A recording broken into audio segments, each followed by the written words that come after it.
నమస్తే sir. So ఏంటి జకీర్ గారు ఎక్కడున్నారు ఇప్పుడు? ఇక్కడే హైదరాబాద్లో ఉన్నాను.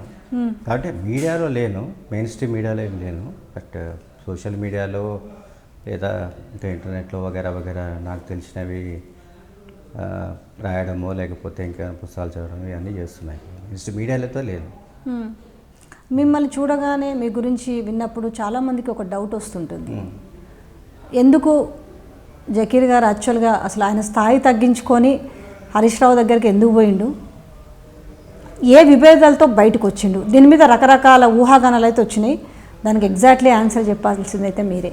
అంటే ఒకటి, ఇక్కడ నేను స్థాయికి తగ్గి చేసిన స్థాయితో సమానంగా చేసిన అనేది పక్కన పెడితే, నేను దాదాపు 2014లో తెలంగాణ వచ్చే టైంలో నేను గంటల్లో ఉన్నాను. సో అది ఆ ఛానల్లో క్లోజ్ అయింది తెలంగాణ వచ్చే సమయానికి. అక్కడి నుంచి ఆల్మోస్ట్ ఇంకా నేను ఖాళీగానే ఉన్నాను, దాదాపు 2 years ఖాళీగా ఉన్నాను. సో ఆ సమయంలో నేను చాలా ఫైనాన్షియల్గా క్రైసిస్లో ఉండే. ముఖ్యమంత్రి కేసీఆర్ను 4 సార్లు కలిసిన, సీఎం ఉన్నప్పుడు సెక్రటరీ పోయి. ఆయన ఒకటే అన్నాడు, అరే నువ్వు ఎట్లా ఖాళీగా ఉంటావు, నువ్వు నిన్ను ఎక్కడో చోట అకామిడేట్ చేస్తాం అని చెప్పాడు. కానీ చేయలేదు. ఎందుకు చేయలేదు అనేది మనకు తెలియదు, అంటే నాకైతే తెలియదు. కేసీఆర్ తెలిసి ఉండాలి, లేకపోతే కేసీఆర్ చుట్టూ ఉన్న వాళ్ళకి తెలిసి ఉండాలి.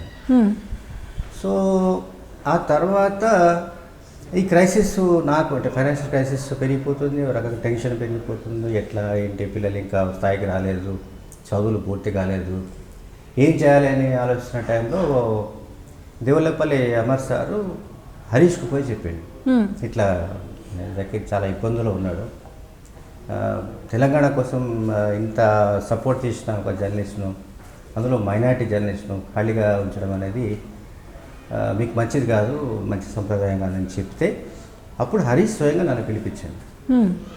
పిలిపించి ఏంటి సమస్య, నన్ను ఎందుకు కలవలేదన్నాడు.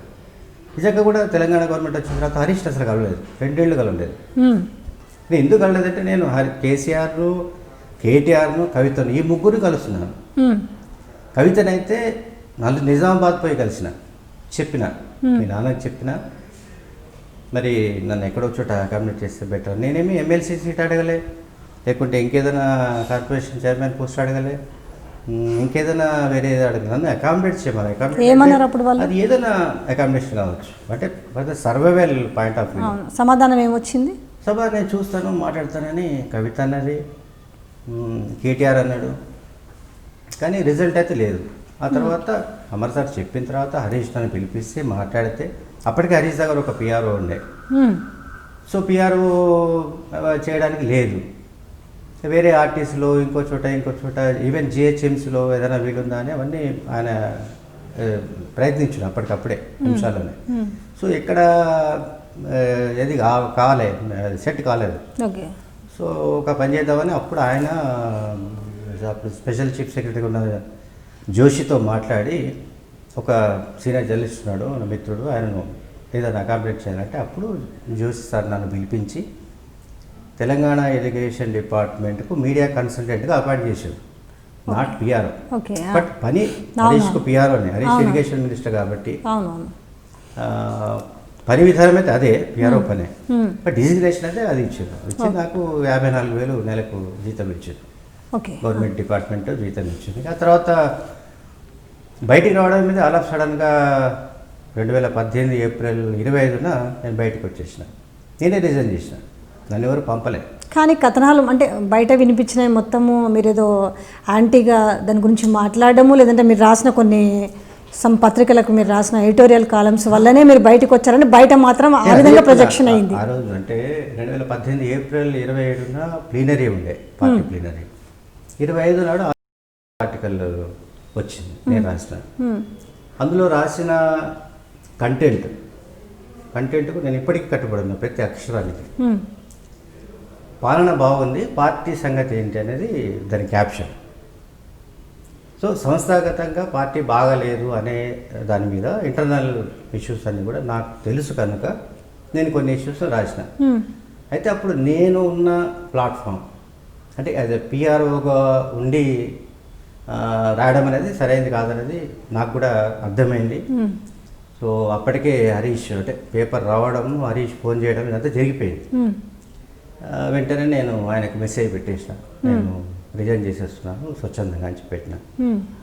అంతే, అక్కడి నుంచి కట్ ఆఫ్. ఇంకా హరీష్కు నాకు ఏం సంబంధాలు లేవు, ఇంకా అంటే గొడవలు లేవు, సంబంధాలు లేవు. అంటే ప్రెజర్ కాల్స్ కానీ అవి ఏమైనా ఎందుకు ఇలా రాశారు అంటే మీరు ఇందులోనే వండుకుంటూ అనేవి ఏమైనా కాల్స్ రావడం కానీ ఇంకా అదర్వైజ్ ఏమైనా జరిగిందా మీకు? చేయలేదండి. ఇప్పుడు ఇక్కడ కేసీఆర్ దగ్గర ఒక భజన మండలి ఉంది. సో ఈ భజన బృందం, భజన మండలి ఏం చేస్తుందంటే ఆయనకు కొత్తగా ఎవడు ఏ సూచనలు సలహాలు ఇచ్చే అవకాశాలు లేకుండా చేస్తారు వాడు. నేను రాసిన వాటిలో కంటెంట్లో చాలా పాజిటివ్ అంశాలే ఉండే, దాంట్లో ఎక్కడ నెగిటివ్గా కేసీఆర్ దుర్మార్గుడను ఇంకేదో కూడా లేదు. అడ్మినిస్ట్రేషన్ చాలా బాగుంది. అట్ సేమ్ టైం పార్టీలో ఇంటర్నల్ అఫైర్స్ ఏవైతే ఉన్నాయో అవి కనుక ఇంకా బాగా చేసుకుంటే బెటర్మెంట్ బాగుంటుంది అనేది నేను రాసినది. కరెక్ట్గా ప్లీనరీకి 2 రోజుల ముందు వచ్చింది కనుక దాని ఎఫెక్ట్ బాగా పడింది. అసలు ప్లీనరీకి పోవాలా లేదా అని అడిగిండు హరీష్ ఫోన్ చేసి నాకు సీరియస్గా.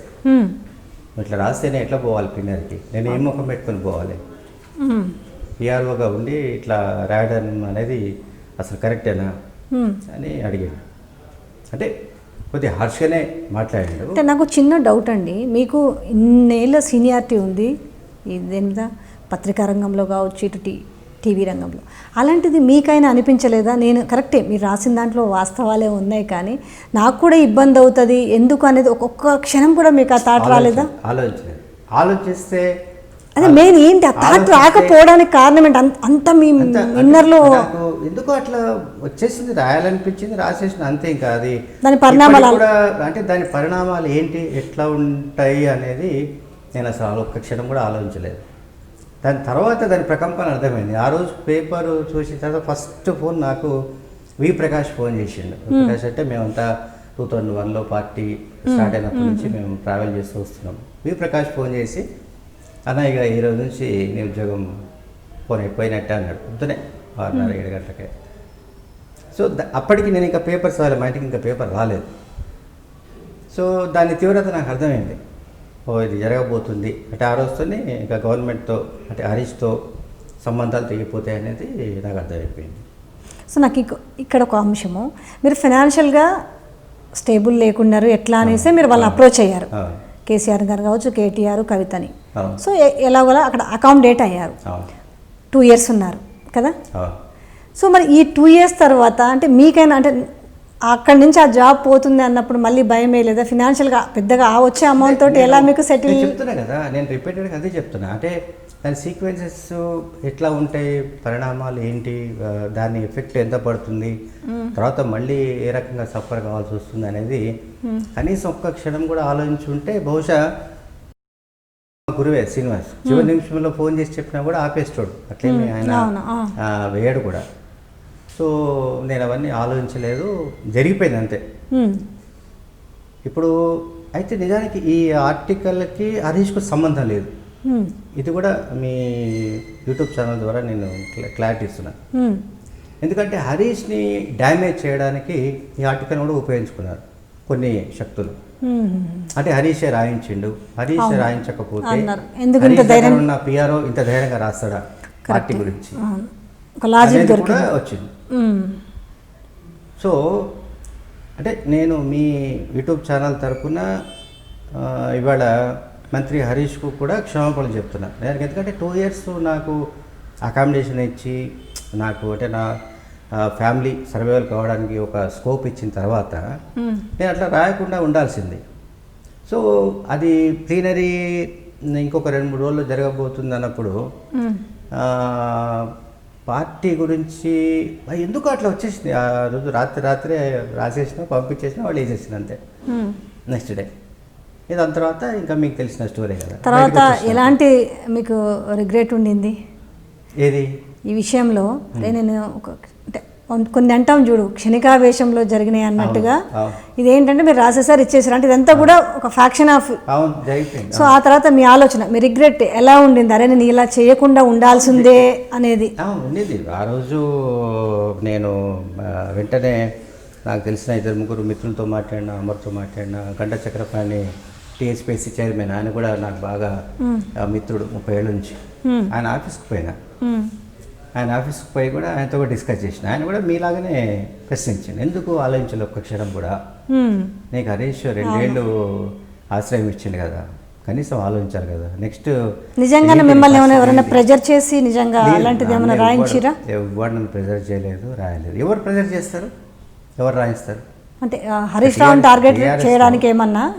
ఏం లేదు, అట్లాంటిది ఏం లేదు, అసలు సమస్య లేదు. హరీష్ రావును టార్గెట్ చేయాలనుకున్న వాళ్ళు ఉండొచ్చు, వాళ్ళు ఇంకొక రకంగా ఆయన టార్గెట్ చేస్తుంటారు. కానీ నన్ను ప్రయోగించి నా ద్వారా ఆర్టికల్ రాయించడం అనేది ఎవరికి సాధ్యం కూడా కాదు.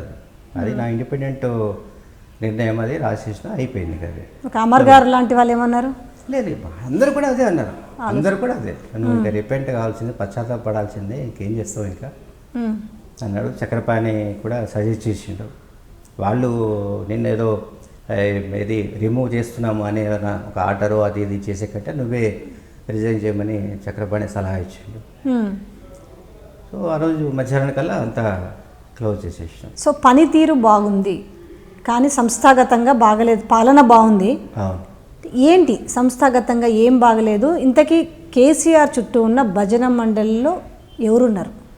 భజన మండలిలో మీకు, నాకు, మనందరికీ చాలామంది తెలుసు. ఇప్పుడు దాంట్లో XYZ అనే పేర్లు కూడా అవసరం లేదు, చాలామంది భజన మండలి. ఆయన చుట్టూ ఉన్న వాళ్ళంతా అదే.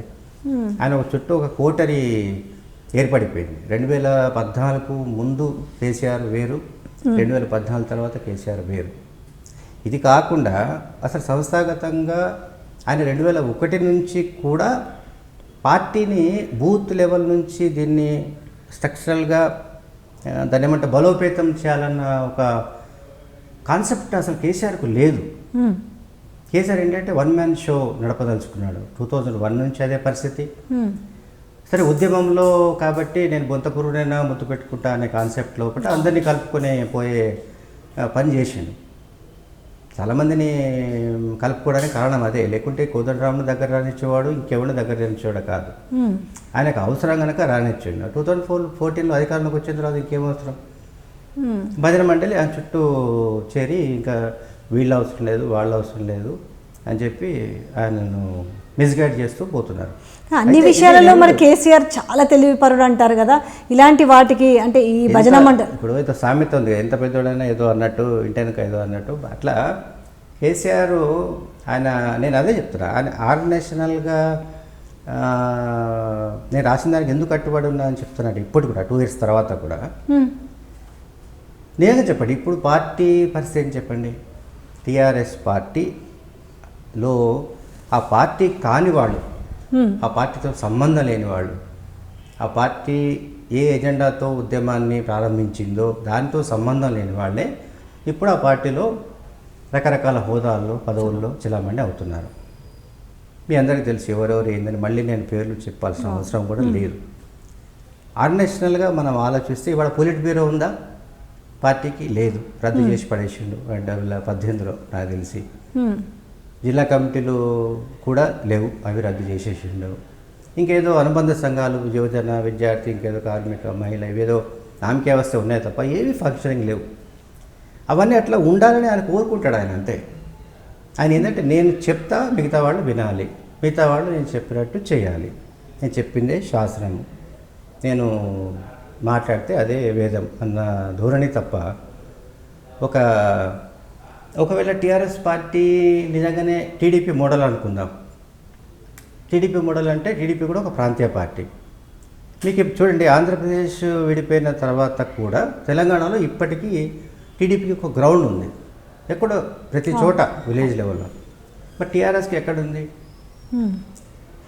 మీకు ఒక విషయం చెప్తాను, 2000 పైచీలకు సర్పంచులు ఇవాళ టీఆర్ఎస్ సంబంధించిన వాళ్ళు ఉన్నారు.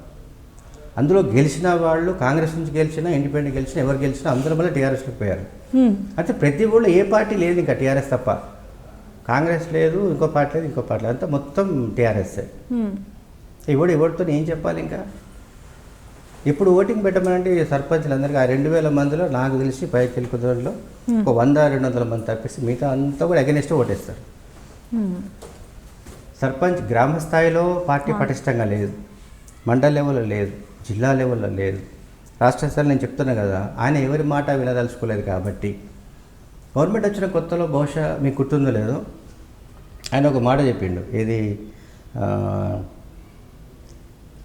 వివిధ రంగాల ఎక్స్పర్ట్స్ తోటి, మేధావులతోటి నేను ఒక సలహా మండలిని ఏర్పాటు చేస్తా, ఆ సలహా మండలి చెప్పినట్టు నేను వింటా, ఇవన్నీ చెప్పిండు. ఏది అమలు చేయలేదు. చివరికి పార్టీకి సంబంధించి కూడా ఒక విధాన నిర్ణాయక మండలి కమిటీ, అంటే politburo or political affairs committee, whatever, అది నామకే వాస్తే కూడా దాన్ని కూడా అంతకుముందు ఉండే దాన్ని డిఫంక్ చేసింది. ఆయన ఉద్దేశం ఏంటంటే ఇవన్నీ పార్టీకి సంబంధించిన ఏ ఆర్గాన్స్ కూడా అవి పటిష్టంగా ఉండొద్దు, లేదా అవి ప్యారలల్గా ఇవి ఉండకూడదు. మొత్తం పార్టీ అంటే పార్టీ అంతే. ఓకే. సో ఆ రకంగా పార్టీ కానీ సంస్థాగతంగా డొల్ల అని చెప్పేది అందుకే రిపీటెడ్గా సంస్థాగతంగా లేదని మీరు అంటున్నారు కదా. ఫస్ట్ టర్మ్ కంటే కూడా సెకండ్ టర్మ్లో చాలా సీట్లు అయితే ఎక్కువ వచ్చినాయి కదా. చాలా సీట్లు రావడానికి కారణాలు చాలా ఉన్నాయి కదా మీకు కూడా. సరే, ఇప్పుడు వాళ్ళు తిరుగులేని ఒక రాజకీయ శక్తిగా ఎదిగినట్టుగా ప్రజల్లో అయితే కనిపిస్తుంది కదా. మిగతా పార్టీలు భయపడే స్థాయికి అది ఏ రకంగా వాళ్ళని కూర్చోబెట్టారు, ఏ రకంగా వాళ్ళని ఓడగొట్టారనే విషయం పక్కన పెడితే ఎక్కడ చూసినా కూడా టీఆర్ఎస్ అని వినిపించే స్థాయికి అయితే తీసుకొచ్చారు కదా. వినిపించే స్థాయికి తీసుకురావడానికి కేసీఆర్ మళ్ళీ 2018లో చివరిలో అధికారంలోకి రావడానికి, అంటే రెండో టర్మ్ అధికారం రావడానికి చాలా రీజన్స్ ఉన్నాయి కదా. కేసీఆర్ కార్డు ఓకే, అంటే ఆయన అమలు చేస్తున్న పథకాలు అవి 40 అంటున్నారు, 45 అంటున్నారు, కొంతమంది అయితే 500 అంటున్నారు ఒక్కోసారి.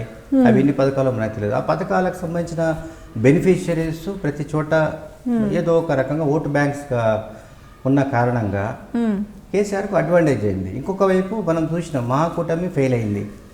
సో కాంగ్రెస్ అదర్ పార్టీస్ ఏవైతే అంటే అలయన్స్ అయినాయో లాస్ట్ అంటే వారము లేదా నామినేషన్కి ఒకరోజు ముందు కూడా చాలా చోట్ల టికెట్స్ ఫైనల్ చేసుకోలేదు.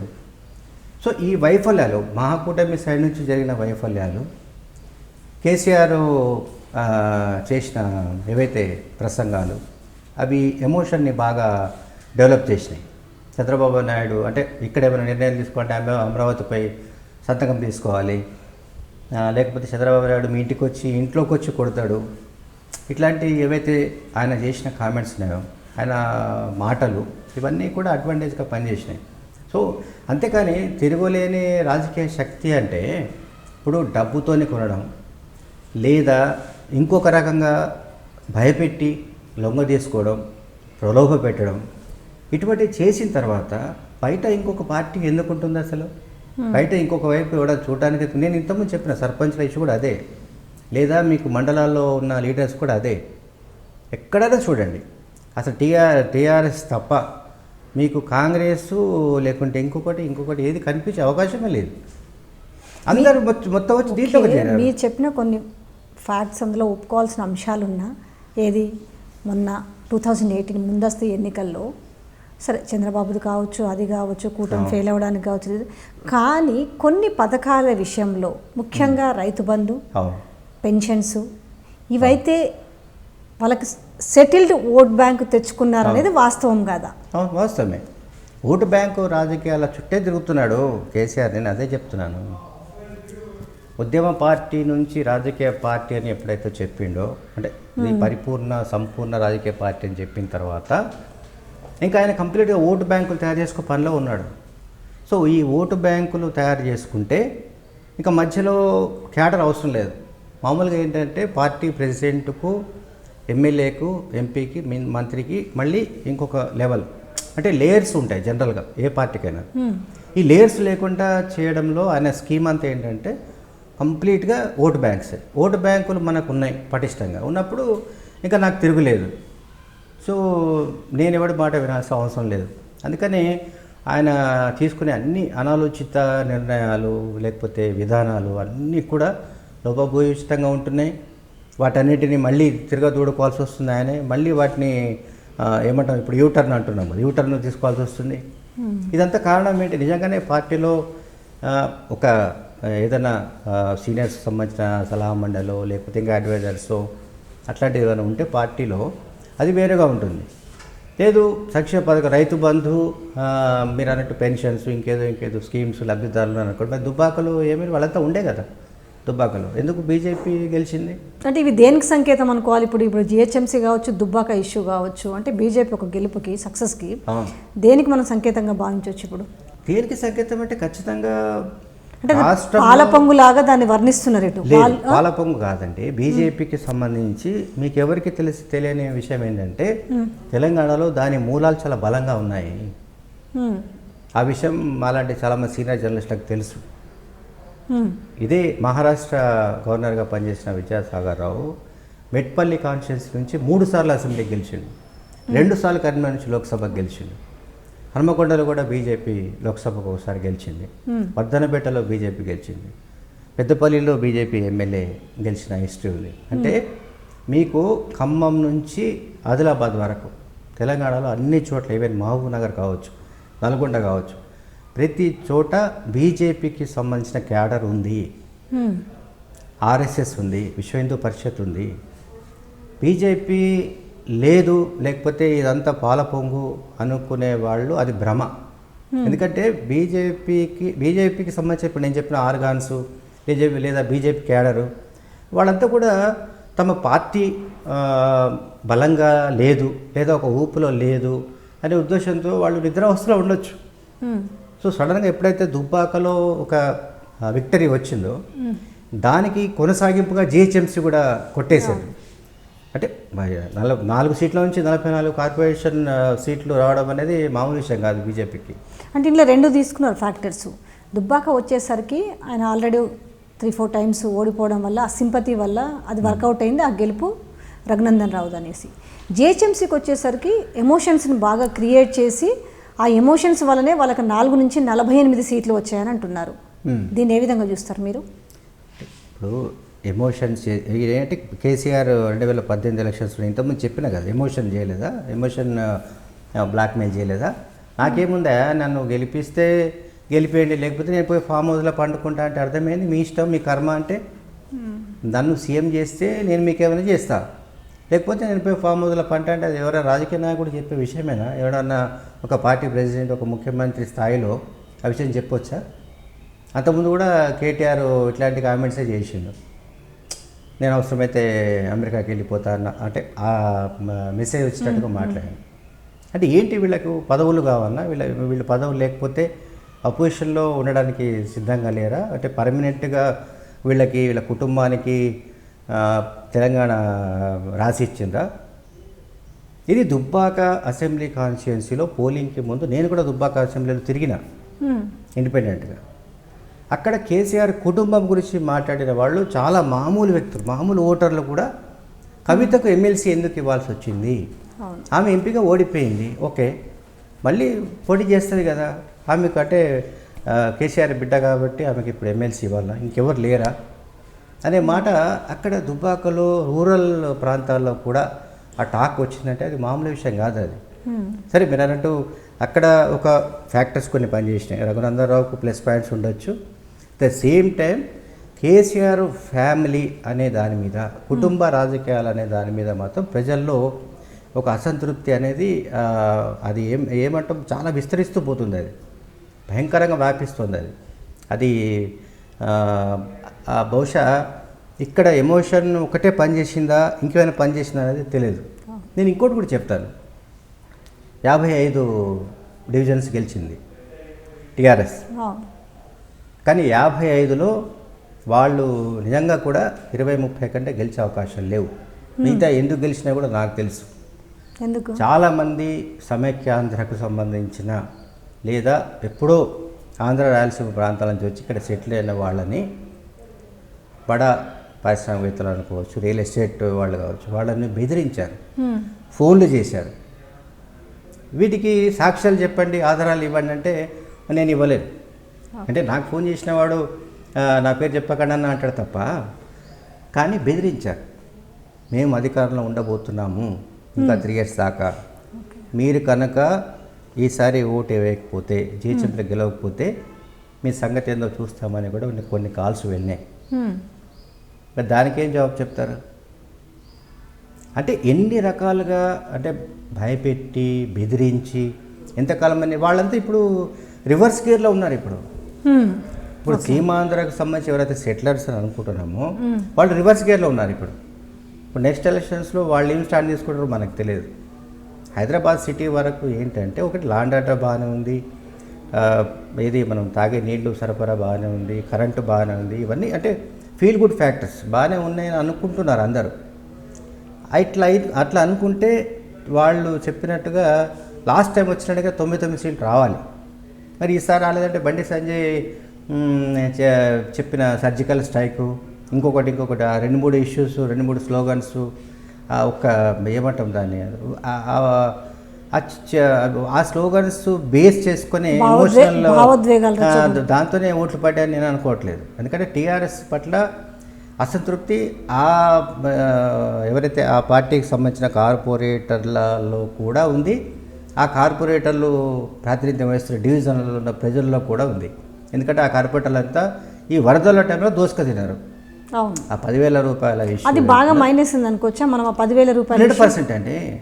ఇప్పుడు ఫర్ ఎగ్జాంపుల్ ఒక దగ్గర 100 మంది ఉన్నారనుకుందాం వరదల బాధితులు. సో వీళ్ళు 1000 మంది పైసలు తీసుకున్నారు. అసలు ఏ రాష్ట్రంలో కూడా డిజాస్టర్ అదే ఇట్లాంటిది ఏమైనా విపత్తు జరిగితే వాళ్ళకు బాధితులకు సహాయం ఇచ్చేదానికి సంబంధించిన ఒక మెథడాలజీ ఉంటుంది, గవర్నమెంట్కి సంబంధించిన ఒక నామ్స్ ఉంటాయి. వాటన్నిటిని ఎక్కడ అమలు చేయలేదు. మొత్తం ఓవర్టేక్ చేసి బైపాస్ చేసేసి ఇష్టం వచ్చినట్టు బస్తాలలో పైసలు తీసుకుపోయి క్యాష్ పంచింది కదా. అసలు ఇది ఎక్కడ ఉంది? ఆ క్యాష్ పంచినట్టు ఎక్కడన్నా విన్నాము మనం ఏ రాష్ట్రంలో? ఏవి ఇచ్చినా కూడా నిజంగా ఆన్లైన్ లేదంటే చెక్కుల రూపంలోనో. కొన్ని చోట్ల అయితే 5,000 ఇచ్చినట్ట, కొన్ని చోట్ల అయితే 3,000 ఇచ్చిన. ఇది బాగా జరిగిందిలేండి, చాలా జరిగింది. మరి అవన్నీ అంటే ఒక ఫ్యాక్టర్ కాదు. ఎప్పుడైనా సరే ఏదన్నా నష్టం జరిగితే అన్ని రకాలుగా దాని చుట్టూ ఉంటాయి, ఇవన్నీ పరిణామాలు ఉంటాయి. అది ఇప్పటికి కూడా నేనేమంటున్నానంటే జిహెచ్ఎంసీలో ఓడిపోయింది, ఓకే, అంటే టీఆర్ఎస్ ఓడిపోయిందని అనాలి. ఎందుకంటే డైరెక్ట్గా మేయర్ రాలేదు కాబట్టి ఓడిపోయింది. మరి ఓకే, ఏది ఏమంటాం దాన్ని, సింగిల్ లార్జెస్ట్ పార్టీ అనేది అంతా టెక్నికల్ ఇష్యూస్ మనకు అవసరం లేదు. మేయర్ గెలిచిండా లేదా అనేది పాయింట్. గెలవలేదు కనుక టీఆర్ఎస్ ఓడిపోయింది నా దృష్టిలో, అయిపోయింది. కానీ టీఆర్ఎస్ పార్టీ ఇప్పటికైనా ఆత్మవిమర్శ చేసుకుందా? చేసుకోదు. ఆత్మ పరిశీలన, ఆత్మవిమర్శ అనేది ఆ పార్టీ డిక్షనరీలో లేదు. అంటే పార్టీకి సంబంధించిన 4 పెద్ద మనుషులతో కూర్చొని ఇట్లా ఎందుకు జరిగింది, లోపాలేంది, మనం ఏం చేసి ఉండాల్సి ఉండే, ఏం జరిగింది, ఎక్కడ నిజంగానే బీజేపీ ఎమోషనల్తోనే ఇది ఈ సీట్లను కొట్టేసిందా, మన వాళ్ళ దగ్గర ఎక్కడైనా మైనస్ ఉందా, ఇవన్నీ అసలు రూల్డ్ అవుట్. ఇంకా అసలు ఆ టీఆర్ఎస్ నుంచి మనం అటువంటి ఆశించడం కూడా వృధా. ఇప్పుడు ఆ కుటుంబానికి పదవులపైన వ్యామోహం ఇది చాలామంది ప్రజల్లో కూడా ఉంది. రాష్ట్రంలో ఏ ఇంటికి ఉద్యోగం లేకపోయినా ఆ ఇంట్లోనే అన్ని కొలువులు అనేది కూడా మనం వింటున్నాము. అలాంటిది ఒక పెద్ద కొలువు, ముఖ్యమంత్రి కొలువు. సో దాన్ని కేసీఆర్ వదిలిపెట్టుకొని కేటీఆర్కు బాధ్యతలు అప్పచెప్తాడా, ఉగాదికి ఇదంతా జరగబోతుందనే వార్తలు కూడా వినిపిస్తున్నాయి. అంటే మీరు కూడా చాలా దగ్గర నుంచి చూశారు కాబట్టి ఇవి జరిగే అవకాశం ఉందా? కేటీఆర్ ముఖ్యమంత్రి అయ్యే అవకాశం ఉందా? నాకు తెలిసినంత కేటీఆర్ ముఖ్యమంత్రి కాడండి. ఎందుకంటే కేసీఆర్ ముఖ్యమంత్రి కాదు కదా, ఆయన ఏ పదవులున్నా ఆ పదవిని వదులుకునే రకం కాదు. ఆయన మనస్తత్వం అటువంటిది కాదు. ఇది మీడియాలో బయట ఇంకొక రకంగా కావాలనే ఒక క్యాంపెయిన్ నడిపించినట్టుగా కనిపిస్తుంది కొద్ది రోజులుగా, అంతే తప్ప కేటీఆర్ని సీఎం చేస్తాడని నేనైతే అనుకోవట్లేదు. ఎందుకంటే కేటీఆర్ సీఎం చేస్తే అంటే ఒక ఆర్గ్యుమెంట్ ఉంది ఏంటంటే, కేటీఆర్ రాహుల్ గాంధీ ఎపిసోడ్లో ఏదైతే జరిగిందో, అంటే ఆయన ప్రధానమంత్రి చేసి ఉంటే కనీసం మాజీ ప్రధానమంత్రిగా ఉండేటోడు కదా సెకండ్ టైంలో అనేది అట్లాంటిది. అంటే ఇప్పుడు కూడా ఏంటంటే కేసీఆర్ అట్లా ఆలోచిస్తున్నాడు.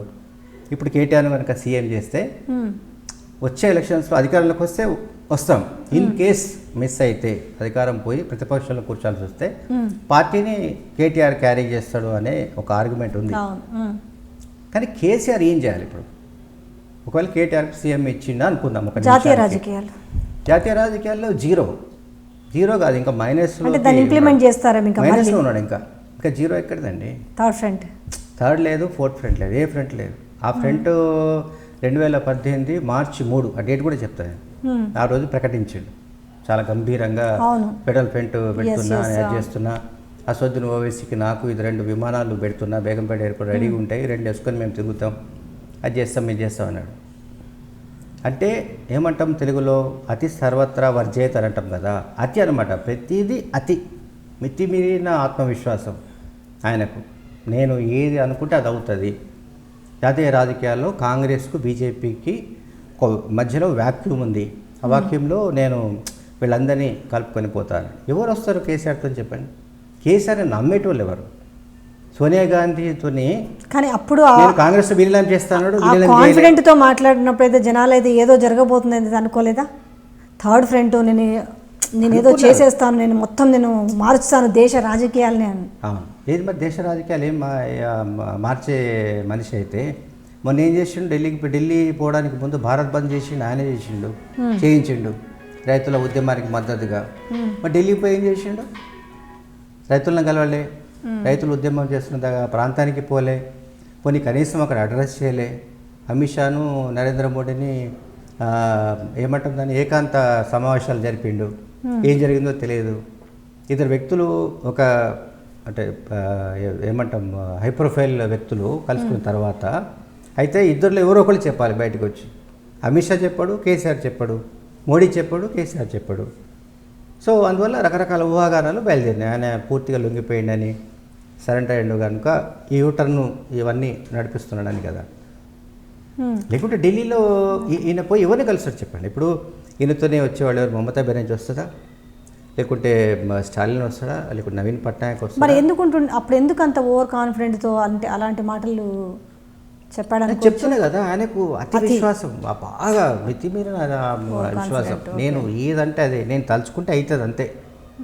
నేను రైతు బంధు తలుచుకున్నా అయిపోయింది, నేను కాళేశ్వరం తలుచుకున్నా అయిపోయింది, నేను ఇంకేదో అనుకున్నా అయిపోయింది ఇట్లా. కానీ అదే సమయంలో మిగతా ఇష్యూస్ అంటే తెలంగాణ రాష్ట్రం ఏర్పడింది ఒక ఏమంటాము ఒక ఎజెండా మీద అయింది, నీళ్లు నిధులు నియామకాలు. ఎట్ ద సేమ్ టైం మరి అన్నిటికంటే ముఖ్యమైనది సెల్ఫ్ రెస్పెక్ట్.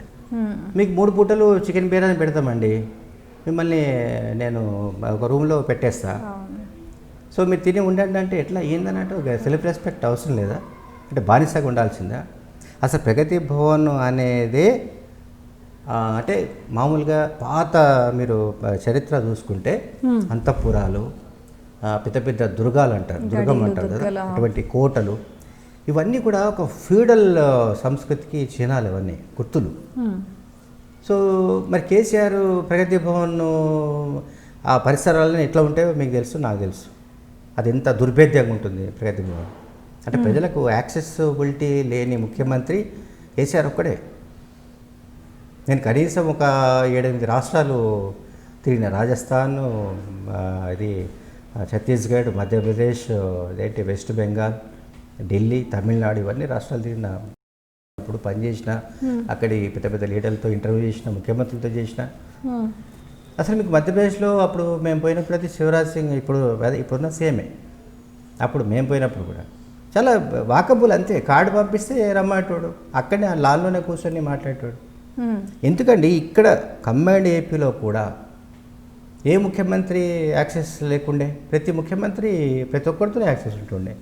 వాళ్ళు ఒక టైం పెట్టుకుంటుండే, ప్రతిరోజు ఎమ్మెల్యేస్కి ఈ టైము, లేకుంటే జనరల్ పబ్లిక్ అయితే ఈ టైం ఏదో ఉంటుండే. రాజశేఖర రెడ్డి అయితే పొద్దునే ఉంటుండే కదా, తెలుసు కదా మీకు, ప్రజా దర్బార్ లాంటిది. మరి కేసీఆర్కి ఎందుకు భయం? ప్రజలతో ఆయన ఎందుకు కలవాడు? పైగా భయమే. మరి భయమా లేదనంటే ఎందుకు ఎందుకు నిర్లక్ష్యం కూడా కావచ్చు. నేను కలిసేది వాళ్ళకి ఏం కావాలో నాకు తెలుసు కదా. ఇప్పుడు ఆయన ధోరణి ఎట్లా ఉంటుందంటే చాలా విచిత్రమైన ధోరణి అనేది. ఆయన ఒక పొలిటీషియన్గా ఆలోచించాడు. ఆయన ఒక రాజు, ఒక చక్రవర్తి లాగా ఆలోచిస్తాడు. ప్రజలకు ఏం కావాలో నాకు తెలుసు కదా భయ్, నేను చూసుకుంటా. వాళ్ళు వచ్చి నన్ను అడుగుడేంది, ఇది కావాలా అది కావాలంటే వాళ్ళు అడిగినాక నేను ఇవ్వాలా, నేను ఇస్తే తీసుకోవాలంతే. కేసీఆర్ స్టైల్లో ఏ ముఖ్యమంత్రికి కూడా మనం పోల్చలేం, ఏ రాష్ట్రంలో పోల్చలేం, ఈవెన్ ఇంతకుముందు ఏపీలో ఉన్న ఏ ముఖ్యమంత్రితో పోల్చలేం. ఈయనంతా ఇన్యాక్సెసిబుల్ సీఎం అంటాడు, ఇంకెక్కడ దొరకడు కూడా. ఈవెన్ వరదలప్పుడు ఎందుకు పోలేదంటే, మీరు మొన్న కేటీఆర్ మిడ్ది ప్రశ్న ఏమన్నాడు కేటీఆర్, ఎంత గట్టి కౌంటర్ ఇచ్చిండు, కలవాలా రావాలా సీఎం అవసరం, సీఎంకి ఏమవసరం, మేము తిరగలేదా అంటే కేటీఆర్ తిరిగిండా, కవిత తిరిగిందా, ఇంకోటి తిరిగిందా అనేది కాదు కదా. ముఖ్యమంత్రి స్థాయిలో ఉన్న వ్యక్తి వరదలో ఇంకా విపత్తు వచ్చినప్పుడు ప్రజల్ని ఎందుకు కలుసుకోలేదు అనేది అక్కడ చర్చ. ప్రజల్లో ఒక రకమైన యాంటీ ఇది కూడా వస్తుంది. అంటే ఇంకా బెనిఫిట్ ఇటువంటివే మరి అన్నీ. ప్రభుత్వం పైన వ్యతిరేకత ఎప్పుడు వస్తుంది? ఇట్లాంటి సంఘటనలతోనే వస్తుంది. అంతేకాని దాన్ని ఎట్లా సమర్థించుకుంటారు? అంతకుముందు కూడా కేటీఆర్ ఇంకేదో చెప్పినట్టుంది, ఏదో విషయంలో ముఖ్యమంత్రి అయిన దానికి కాని దానికి పోతాడా, ఆయన తిరుగుతాడా, ఆయనకి ఇంకో పని లేదా అంటే ఏం పని ముఖ్యమంత్రికి? ప్రజల సమస్యలో ఉన్నప్పుడు ప్రజల్ని కలుసుకోవడము, లేకపోతే వాళ్ళ సమస్యని అడ్రస్ చేయడము, ఇదే కదా ముఖ్యమంత్రి పని. ఇది కాకుండా ఇంకా అదనంగా ఆయన ఏం పని చేస్తాడు ఇంకా? లేకుంటే ఫామ్ వదిలిపోతాడు. అంటే 2014 ముందు కూడా వైఖరి ఇలానే ఉండేదా? సేమ్ 2014 ముందు అంటే తెలంగాణ ఉద్యమం అంతా కూడా ఒక ఏమంటాం, ఒక పద్ధతి ప్రకారమే నడిచింది అనుకోవాలి దాదాపుగా. అంటే అసలు ఇంకా చెప్పాలంటే మొన్న ఈ మధ్య ఎక్కడో అన్నాడు కేసీఆర్, సిద్దిపేటలో ఎక్కడో, కేసీఆర్ లేకపోతే తెలంగాణ లేదు అని. కేసీఆర్కు ముందు తెలంగాణ ఉంది, కేసీఆర్ తర్వాత కూడా తెలంగాణ ఉంటుంది. అసలు ఆ మాటకు వస్తే కేసీఆర్ 2001లో పార్టీ పెట్టకముందు 1995, 96 నుంచే తెలంగాణ ఉద్యమం స్పీడప్ అయింది. అంతకుముందు ఇందిరారెడ్డి వాళ్ళు వీళ్ళు కొన్ని చేసిన ప్రయోగాలు ఫెయిల్ అయి ఉండొచ్చు. కానీ మళ్ళీ వరంగల్లో కాళోజీ నారాయణరావు, జయశంకర్ సార్ వీళ్ళందరూ ఒక మీటింగ్ పెట్టిన తర్వాత, గద్దరు వాళ్ళంతా కూడా భువనగిరిలో సభలు పెట్టిన తర్వాత అది మళ్ళీ ఒక ఏమంటే ఒక పీక్ స్టేజ్కి వస్తూ ఉన్న టైంలో ఈయన టీడీపీలో కొన్ని ఇష్యూస్ తోటి మంత్రి పదవి రాలేదని బయటికి రావడం, ఇదంతా ఇది పాస్ట్, అదంతా చరిత్ర, అవసరం లేదు మనకి డిస్కషన్ అవసరం లేదు. కానీ మీరు అడిగినట్టు ఏంటంటే 2014 ముందు ఏంటంటే వినేటోడు, ఇప్పుడు చెప్తున్నాడు. ఇప్పుడు ఆయన చెప్తున్నాడు కాబట్టి వినాలి అందరు, అంతే. ఇంకా వీడే ఇంకా అందరి భూమా అఖిలప్రియ ప్రస్తుతం చూసుకుంటే అంటే వాళ్ళ మదర్ ఉన్నప్పుడు కానీ కొంచెం డిఫరెంట్ ఉండేది. వాళ్ళ మదర్కి అయితే కొంచెం మంచి పేరు అయితే అంటే మంచి పేరు ఉండేది. సో కానీ అఖిలప్రియ విషయానికి వస్తుంటే ఏదో ఒక అపవాదులు, ఏదో ఒక రీసెంట్లీగా ఇప్పుడు చూసుకుంటే కూడా ఎవరిని కిడ్నాప్ చేశారని, అది మా హస్బెండ్కి సంబంధం లేదని, అంటే ఇవన్నీ ఎందుకు ఆమె చుట్టూ అల్లుకుంటున్నాయి? ఇప్పుడు విజయ్ గారు నేను ఏంటంటే భూమా నాగిరెడ్డి, భూమా శోభ వాళ్ళ క్రెడిబిలిటీ ఏంది, ఆ తర్వాత వాళ్ళ బిడ్డ భూమా అఖిలప్రియ క్రెడిబిలిటీ ఏంటి, ఈమె ఎందుకు ఇట్లాంటి వివాదాల్లో వచ్చింది ఏంటి అనేది ఇది అసలు సబ్జెక్ట్ కాదు. ఇప్పుడు సబ్జెక్ట్ ఏంటంటే హైదరాబాద్లో ముఖ్యమంత్రి కేసీఆర్కు సంబంధించిన అతి సమీప బంధువులు అనే ఒక ముగ్గురిని కిడ్నాప్ చేసిన కేసులో భూమా అఖిలప్రియ అరెస్ట్ చేసిండ్రు. ఆయన మొగుడు పరారులో ఉన్నాడు. ఇది లేటెస్ట్ న్యూస్. కరెక్టే. సో అసలు హైదరాబాద్లో ఈ భూభాగవతము, ఈ భూముల కుంభకోణము అసలు ఎప్పటి నుంచి సాగుతుంది అనేది కూడా మనం ఒకసారి దర్యాప్తు చేయాలి. ఇది కూడా 2014 జూన్ 2 తర్వాత స్టార్ట్ అయింది. అంతకుముందు కూడా ఉండొచ్చు, కానీ గుండు గుత్తగా హోల్సేల్గా నేను చెప్పిన కదా, ఫస్ట్లో చెప్పిన ల్యాండ్, శాండ్, మైన్, వైన్ అని, దాంట్లో చాలా అర్థాలు ఉంటాయి. అంటే ప్రతి రంగంలో కూడా వాళ్ళు దిగినరు. అంటే నేను అనేది కేసీఆర్ ఫ్యామిలీ కాకపోవచ్చు, లేదా ఫ్యామిలీకి దగ్గర ఉన్న కావచ్చు. ఈవెన్ మీకు నేను ఒక్కటే ఎగ్జాంపుల్ చెప్తాను. హైదరాబాద్ సిటీలో అవుట్డోర్ అడ్వర్టైజింగ్ ఏజెన్సీస్ కూడా ఎందుకు ఇంత ఆందోళన చేస్తున్నాయి? వాళ్ళకి సంవత్సరం నుంచి దాదాపు క్లోజ్ అయిపోయినాయి తెలుసా మీకు ఏజెన్సీస్. వాళ్ళంతా రోడ్డు మీద పడ్డారు కదా, 1,00,000 మంది ఉపాధి పోయింది. ఎందుకు చెప్పండి? అది ఎవరి చేతిలో ఉంది? అది కేటీఆర్ సంబంధించిన బంధువులు హ్యాండ్ ఓవర్ చేసుకోలేదా మొత్తం ఏజెన్సీస్ని? మీరు మెట్రో పిల్లర్ పోయి మీరు ఒక యాడ్ ఇస్తామని చెప్పండి, ఎవడన్నా వేస్తాడం యాడ్ వాడు, వాళ్ళ పర్మిషన్ కావాలి. మీరు ప్రగతి భవన్ లోపలికి పోతే తప్ప, లేదా ఆ కుటుంబ కరోనా కటాక్షాలు ఉంటే తప్ప మీరు హైదరాబాద్లో ఒక హోర్డింగ్ కూడా పెట్టలేరు. అంత దారుణమైన పరిస్థితి. అవునవును. కేసీఆర్ బంధువులు కిడ్నాప్ చేయడం అంటే, కేసీఆర్ బంధువులు కిడ్నాప్, నేను కూడా రాత్రి న్యూస్ చూసినప్పుడు బంధువులు అనుకోలే, కానీ వీళ్ళు ఈమె పోయింది కదా, కవిత శ్రీనివాస్ కూడా పోయినట్టుంది కదా రాత్రి డౌటినా. మరి పోవడం అర్థమైంది, బంధువులే కదా. బంధువులే అంటే అంత గట్స్, అంటే కొంచెం గట్స్గానే భావించవచ్చు కదా. ఏదో 1000 కోట్ల ప్రాపర్టీ అనేది వినిపిస్తుంది, అది దాని ఇష్యూలు అంతే. నేను ఏమంటున్నా, భూమా నాగిరెడ్డి ఫ్యామిలీ కానీ, లేదా ఆంధ్ర రాయలసీమకు సంబంధించిన కొన్ని ఫ్యామిలీస్ ఎప్పటి నుంచో ఇక్కడ భూ ఆక్రమణలకు పాల్పడుతున్న మాట నిజం. అది ఎప్పుడు రాజశేఖర రెడ్డి హయాం నుంచి అనుకుందాం, అంటే 2004 నుంచి. మరి 2014లో వచ్చిన తర్వాత అంతకుముందు ఆ 10 ఏళ్ళు హైదరాబాద్ చుట్టూ ఒక 100 కిలోమీటర్ రేడియస్లో ఈ భూదందాలు ఎక్కడెక్కడ జరిగినాయి ఏంటి అనే దానికి సంబంధించి మరి ఏదైనా ఒక కమిషన్ వేసి దర్యాప్తు జరిపిండా కేసీఆర్? మరి ఎందుకు చేయలే? అంటే ఇప్పుడు వీళ్ళ హ్యాండ్ కూడా ఉందనుకోవాలి కదా. ఇప్పుడు నేను ఏమంటున్నానంటే ఈ కేసుకు సంబంధించిన మెరిట్స్ మనం డిసైడ్ చేయలేము. ఇప్పుడు భూమా అఖిల ప్రియ వాళ్ళు కిడ్నాప్ చేసిర్రా, నిజమా కాదా, లేకుంటే వాళ్ళ పేరు చెప్పి ఇంకెవరిలో పోయి కిడ్నాప్ చేసిర్రా అనేది కాదు. కానీ కేసీఆర్ బంధువుల్ని కిడ్నాప్ చేసినంటే ఈ బంధువులు ఏం చేసినా అసలు ఇంకా అది వస్తలేదు బయటికి. పొద్దున టీవీలో చూసిన ఆయన మాట్లాడుతుండు, ప్రతాపరావు ఏదో పేరుంది, ఆయన ఏం మాట్లాడుతున్నాడు, మీడియా వాళ్ళు అడుగుతుంటే అసలు ఎందుకు కిడ్నాప్ చేసి ఏంది ఇష్యూ ఏంటంటే మీరు పోలీసులు అడగండి వాళ్ళే చెప్తారు అంటుండు, ఎఫ్ఐఆర్ ఉంటుంది అది చూసుకోండి అంటుండు. చెప్పొచ్చు కదా, ఇగో ఫలానా దగ్గర ఈ ల్యాండ్ ఉంది, డిస్ప్యూట్ ఉంది, సెటిల్మెంట్ ఉంది, అది మేము అంటే దీంట్లో నాకు అర్థమైంది అంతవరకు ఏంటంటే ఈ ల్యాండ్ సెటిల్మెంట్స్ వ్యవహారంలో అది భూమా నాగిరెడ్డి కావచ్చు, అంటే రాయలసీమ వాళ్ళది కావచ్చు, ఇంకెవరి కోస్తా ఆంధ్రలో వాళ్ళు కావచ్చు, ఈ సెటిల్మెంట్ల వ్యవహారంలో కేసీఆర్ బంధువులు వాళ్ళు చాలామంది రంగంలో దిగినట్టుగా అర్థమవుతుంది. లేకుంటే 100,000 కోట్ల వ్యవహారాల్లో కుటుంబం సపోర్ట్ లేకుండా ఈ ప్రతాపరావు ఎవడు, ప్రవీణ్ రావు ఎవడు, వీళ్ళంతా ఎవరు, వీళ్ళంతా ఎట్లా దిగుతారు చెప్పండి? ధైర్యం లేకుండా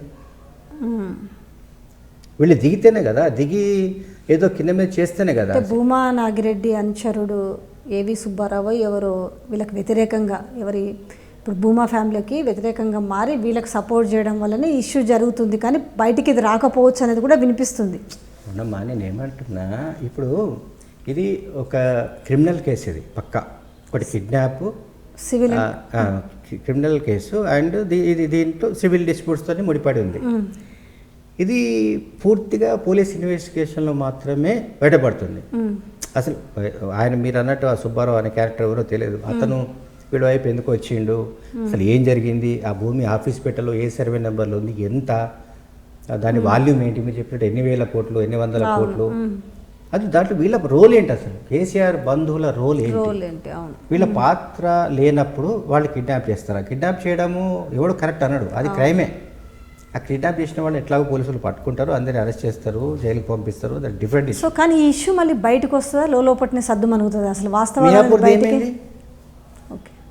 అందుకే ఆ డౌట్తోనే అడిగాను నేను. అవునండి, మియాపూర్ ఏమేమి చెప్పండి, ఏం జరిగింది చెప్పండి. కొద్ది రోజుల పాటు, నాకు తెలిసి కొన్ని నెలల పాటు దామోదరరావు అనే ఆయన మాజీ ఆడిటర్, టీఆర్ఎస్ పార్టీ పుట్టినప్పటి నుంచి ఆయనే ఆడిటర్ దామోదరరావు. నాకు తెలిసి ఇప్పుడు నమస్తే తెలంగాణ దానికి ఉన్నాడో లేదో, ఎండీగా కూడా ఉండే, మరి ఇప్పుడు ఉన్నాడో లేదో ఐడియా లేదు. దీకొండ దామోదరరావు కరీంనగర్ ఆయన. మరి దామోదరరావుని చాలా అంటే కొద్ది నెలల పాటు అయితే ఆయనను ప్రగతి భవన్ లోపల రానివ్వలేదు నాకు తెలిసి, అంటే ఇంటికైతే రానివ్వలేదు కేసీఆర్. ఇది ఆ స్కామ్ బయటకు వచ్చినాక ఆ స్కామ్లో కొంతమంది ఎక్స్ ఎంఆర్ఓలను వాళ్ళ వీళ్ళ మీద యాక్షన్ తీసుకుంటుంది, సస్పెన్షన్స్ ఏదో సంథింగ్ ఏదో, కొంతమంది జైలు కూడా పోయినట్టుంది ఒకళ్ళిద్దరు నాకు తెలిసి, ఎక్స్ ఎంఆర్ఓలు వాళ్ళు వీళ్ళు. అంతే తప్ప ఏం జరిగింది, సీరియస్ యాక్షన్ ఏమైంది?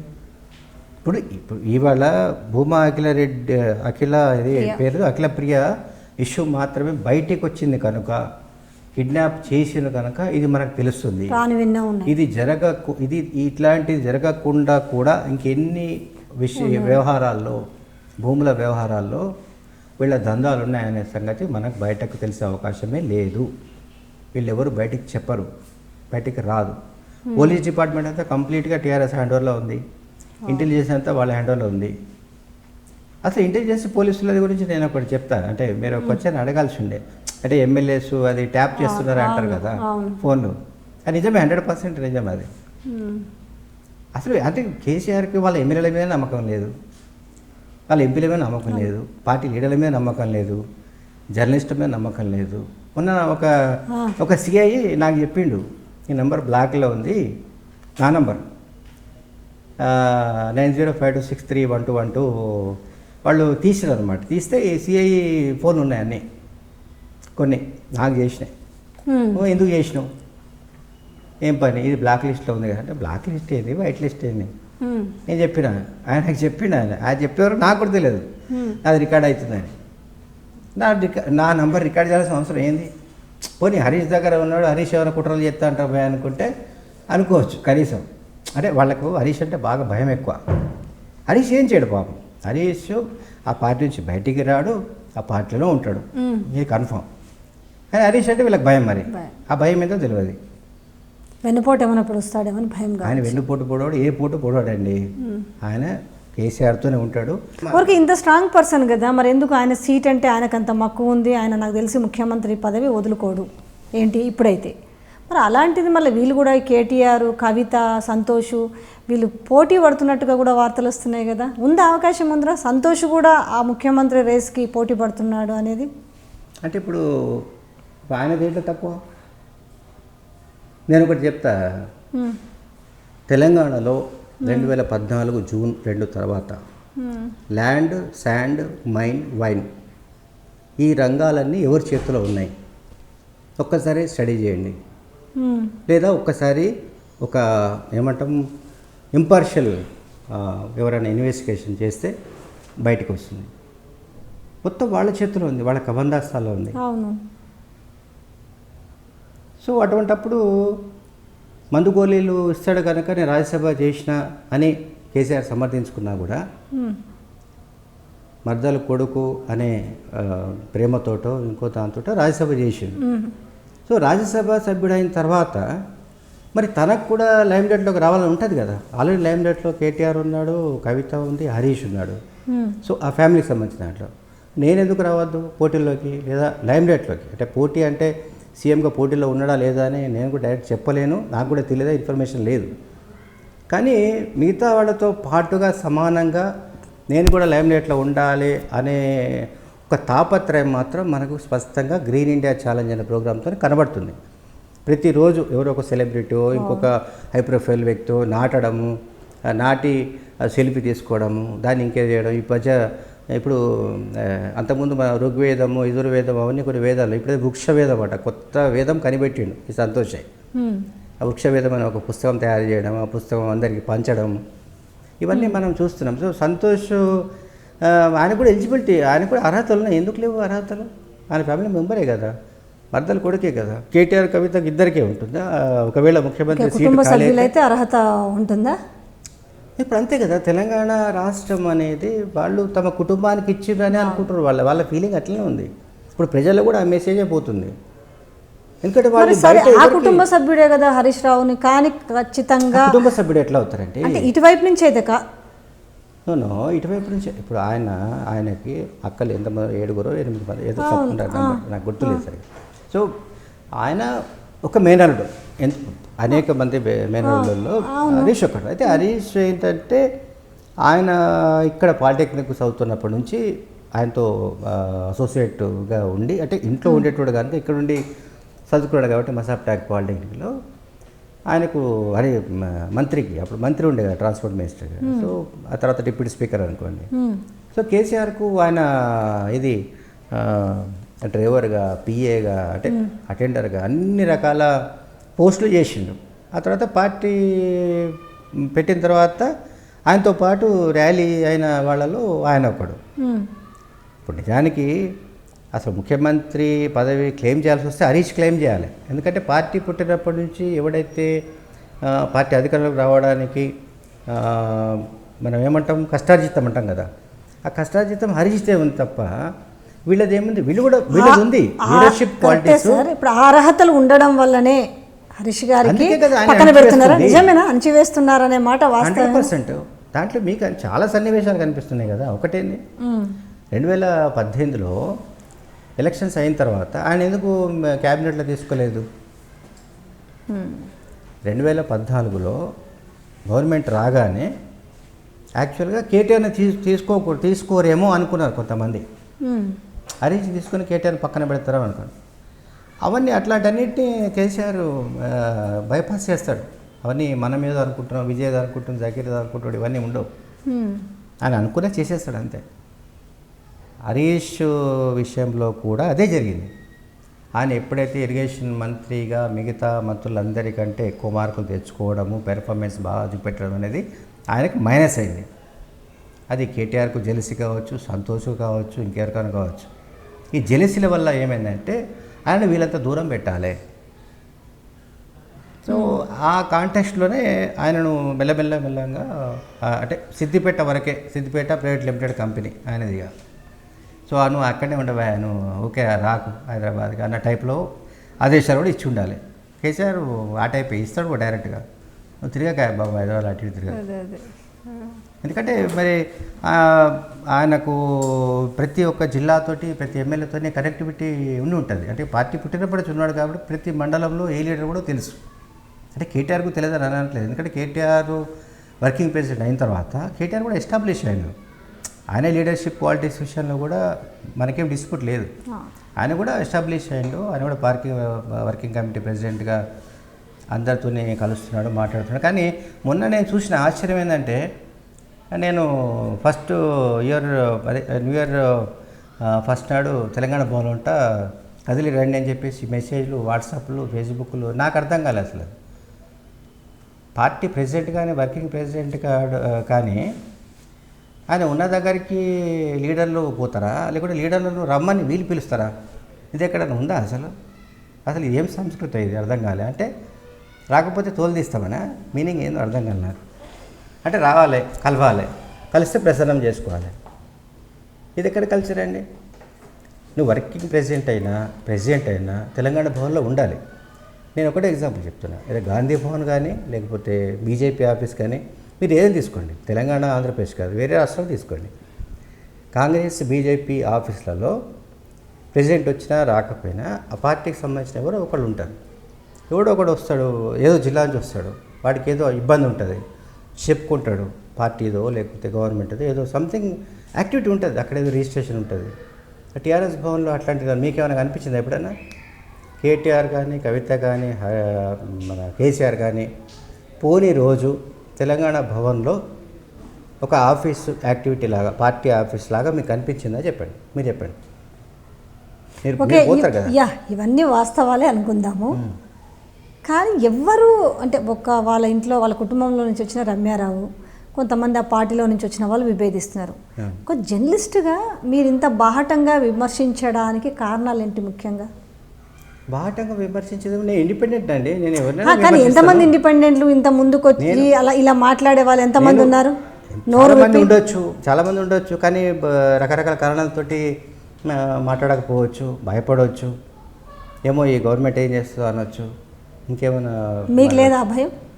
నాకేమేముంటుంది, నాకేముందని, నన్ను ఎవడేం చేస్తాడు, నాకేం భయం లేదు, నాకేం భయం ఉంటుంది. రేపు ఎప్పుడన్నా నేను ఎవరికి భయపడకుండా ఏమైనా అవకాశాలు కూడా వచ్చే అవకాశం కూడా ఉండదు కదా మీరు ఇట్లా మాట్లాడితే?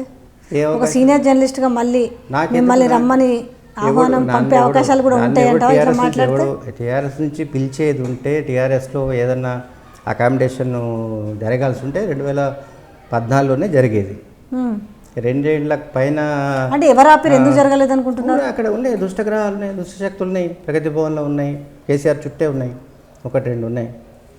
వాళ్ళు కీలక పాత్ర పోషించి ఉండొచ్చు. అంటే మీరు వస్తే వాళ్ళకి వచ్చే నష్టం ఏమన్నా ఉంటుంది అనుకున్నారా? అట్లా కూడా అయి ఉండొచ్చు. ఎందుకంటే నేను కేసీఆర్కి చాలా దగ్గర. మీకు తెలియని విషయం ఏంటంటే కేసీఆర్కి చాలా దగ్గర, నేను మామూలు దగ్గర కాదు.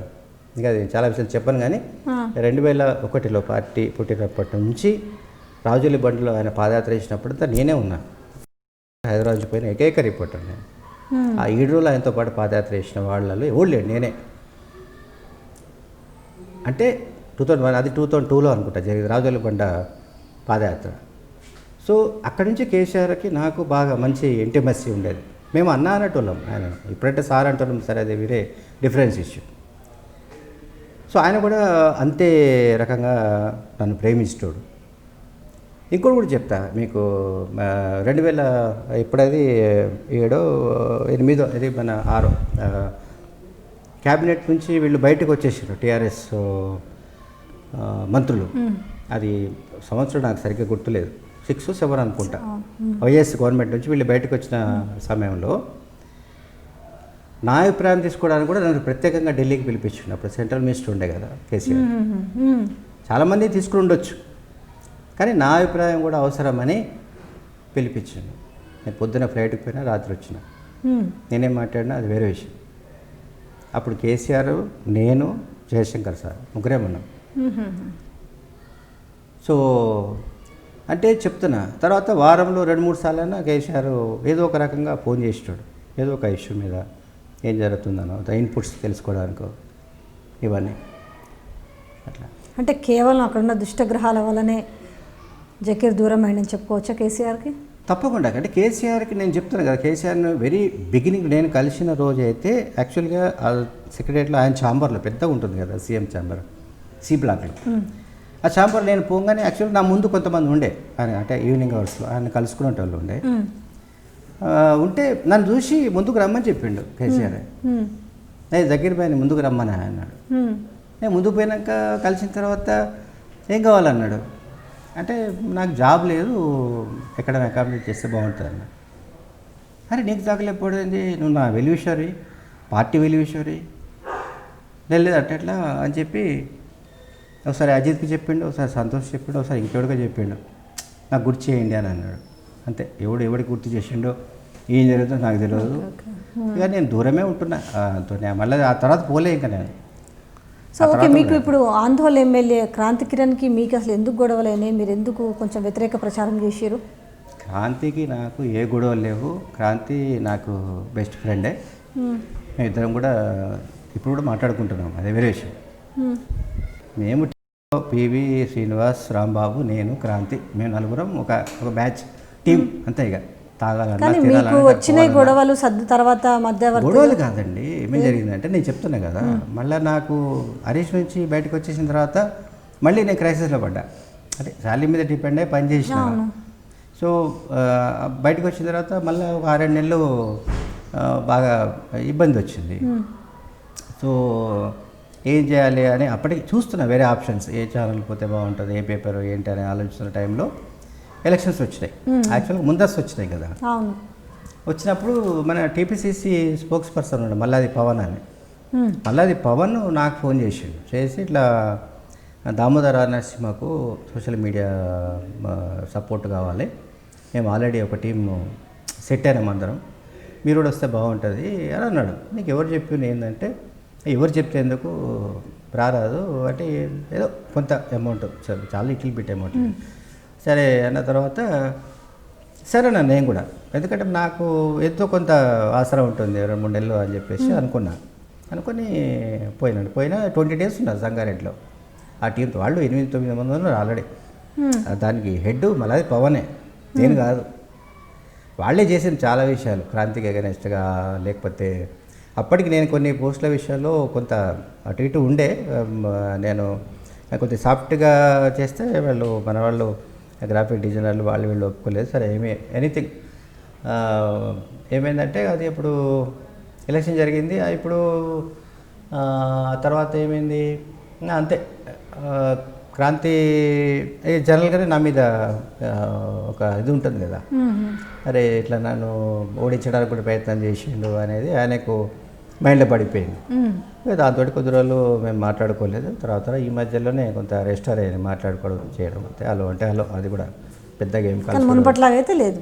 మునుపట్లాగైతే ఉండదు కదా. ఇప్పుడు ఆయన ఇప్పుడు ఆ కాన్ఫిడెన్స్ ఏమైంది అంటే, ఇప్పుడు ఆ తర్వాత అన్నాడట, అదేదో ఆ పైసలు నేనే ఇష్టని కదా నాకు చెప్తే అన్నాడు. అరే భయ్, ఇప్పుడు నా వైపు నుంచి ఎందుకు రాలే, ఆయన నుంచి ఎందుకు ప్రపోజల్ రాలే, ఇది నా ఆర్గ్యుమెంట్. ఇప్పుడు ఎవరో మధ్యలో ఇంకొక మిత్రుడు అన్నాడు, ఇట్లా అన్నాడు క్రాంతి అంటే, కరెక్టే భయ్, నా నుంచి రాలేదు భయ్, నేను పెద్ద మనిషిని, క్రాంతి కంటే కూడా పెద్దోడిని ఏజ్లో కూడా.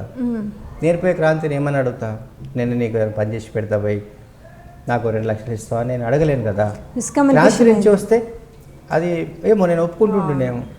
దామోదర రాజనరసింహ నాకేం పెద్ద ఇది లేదు, మలాజా లేదు, ఆయనతో నాకేమీ ఏమంటాము ఏ రకమైన బంధం లేదు. ఆ తర్వాత నేను ఇప్పటిదాకా ఆ దామోదర రాజనరసింహ ఇంటికి కూడా పోలేదు, ఈ రోజు వరకు కూడా. ఎలక్షన్ తర్వాత కలలేదు, మళ్ళీ ఎప్పుడు కలలేదు. సో ఇప్పుడు అప్పుడప్పుడు మళ్ళీ ఫోన్ చేస్తుంటాడు, సార్ ఎట్లా ఉన్నారా అని, అంతే. వాట్సాప్లో కానీ కానీ ఆయన అంతే. ఓకే. సో ఇప్పుడు ఫినాన్షియల్గా మరి ఎట్లా సస్టైన్ అవుతున్నారు? ఇప్పుడు ఏం లేదు సస్టైన్ అంటే, ఇక కొన్ని సేవింగ్స్ అవి ఉండి, ఇప్పుడు నా బ్యాంక్ బ్యాలెన్స్ అయితే 3,000-2,500 ఉంది. ఇక అది కాకుండా మా కొడుకు ఏదో ప్రైవేట్ జాబ్ చేస్తుండు, ఒక కొడుకు, ఇంకో కొడుకేమో జాబ్ సెర్చింగ్లో ఉన్నారు. సో ఏదో నడిపిస్తున్నాం సినిమా అంతే. కానీ జకీర్ పైన కొన్ని కోట్లు సంపాదించిండు అనే ఒక ఆరోపణ ఉందా? అవును, మా ఇంట్లో అయితే నేను వేసుకోవడానికి కోట్ అయితే లేదు, జాకెట్ అంటారా, బ్లేజర్ అంటారా కదా మీరు యాంకర్లు వేసుకునేది. నేనేం నాట్ కోట్లు, నాట్ జాకెట్స్ కాదు, కానీ కోట్లు, మనీ అన్నీ నేను ఏమీ ఉంటున్నా మా ఇంట్లో. నాకు సొంత అయితే లేదు. నేను ఏ టీవీ ఛానల్ చేస్తే ఆ టీవీ ఛానల్కి సంబంధించిన బ్లేజర్సే ఉండేవి. ఏ ఛానల్ అయినా ఆ ఛానల్ వాళ్ళు ప్రొవైడ్ చేసేది, ఆ బ్లేజర్ చేసుకునేది తప్ప నేను ఎప్పుడు కొనలేదు. మా ఇంట్లో అసలు లేదు కూడా, ఆ కోటే లేదు. ఇంకా కోట్లు ఎక్కడే అసలు. నాకు ఒక్కటే నా దగ్గర నాకున్న ఒక్క చెడ్డ అలవాటు ఏంటంటే నేను ఎప్పుడైనా సరే మంచి బట్టలు వేసుకోవాలా, మంచి చెప్పులు వేసుకోవాలా, ఇవి తప్ప నాకు వేరే ఏది లేదు. ఇక దీన్ని చూసి ఏంటంటే ఇక కొంతమంది అరే ఉద్యోగం లేకపోయినా వీడు ఎట్లా ఏంది ఇంత ఇది ఏమంటాం దాన్ని అహంకారంతో ఉంటాడు, ఎవరిని కేర్ చేయడు, ఎవరిని సరెండర్ కాడు. నేను ఎందుకు సరెండర్ కావాలి? నేను బై బర్త్ నుంచి ఒకటే రకమైన మెంటాలిటీతో పెరిగిన, ఆ రకమైన మెంటాలిటీతో ఉన్నాను. నేను ఎవరిని కేర్ చేయలేదు. నేను పని వరకే చూసుకుంటుండే ఎప్పుడు. అంటే నాకు ఏమి ఇచ్చిన అసైన్మెంటు అది కంప్లీట్ చేసేయాలి, వెళ్ళిపోవాలి. నేను తాగుతానా, తింటానా, ఇంకేం చేస్తాను, నాకు ఏమేమి హ్యాబిట్స్ ఉన్నాయి డిఫరెంట్ ఇష్యూ, అది ప్రైవేట్ ఇష్యూ. బట్ ఇక ఏంటంటే ఇక బురద చల్లి వేయాలంటే, డ్యామేజ్ చేయాలంటే ఇవ్వడం చేస్తారు కదా. నాకు కొన్ని సందర్భాల్లో తలసాని శ్రీనివాస్ యాదవ్ అడిగితే చెప్తాడు. ఆయన కూడా నాకు పాపం 1-2 సార్లు ఎప్పుడో కొంత ఇది చేసాడు, సాయం చేసాడు. మా ఎమ్మెల్యే కదా ఆయన, ఇప్పుడు మంత్రి. ఆయన అడిగి చెప్తాడు నా కండిషన్ ఏందని.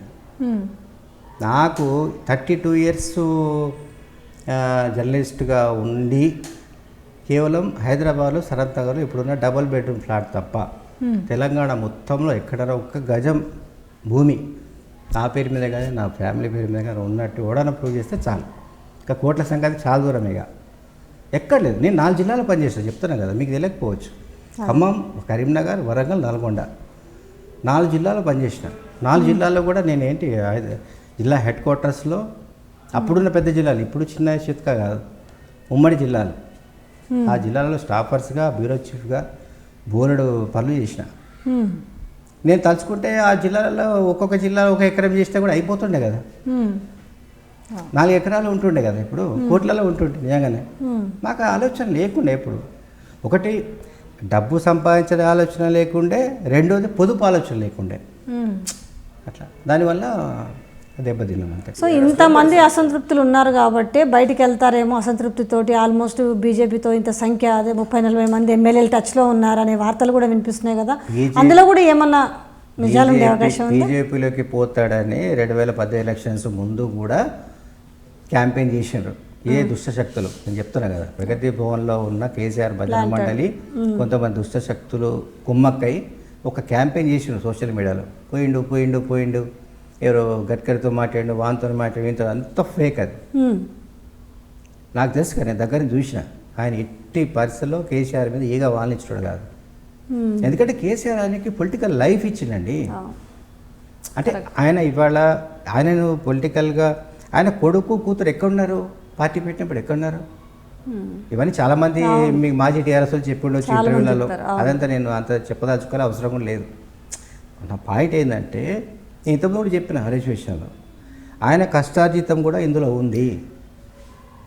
ఈ పార్టీ ఇవాళ ఈ స్థాయికి రావడానికి, అధికారంలోకి రావడానికి, లేకుంటే ఆంధ్రప్రదేశ్ డివైడ్ కావడానికి జరిగిన అంత పెద్ద అంటే ఒక పోరాటంలో ఆయన రోల్ అది ఎక్కడ కూడా అది ఏమంటాం దాన్ని తీసిపారేదగిన రోల్ కాదు అది.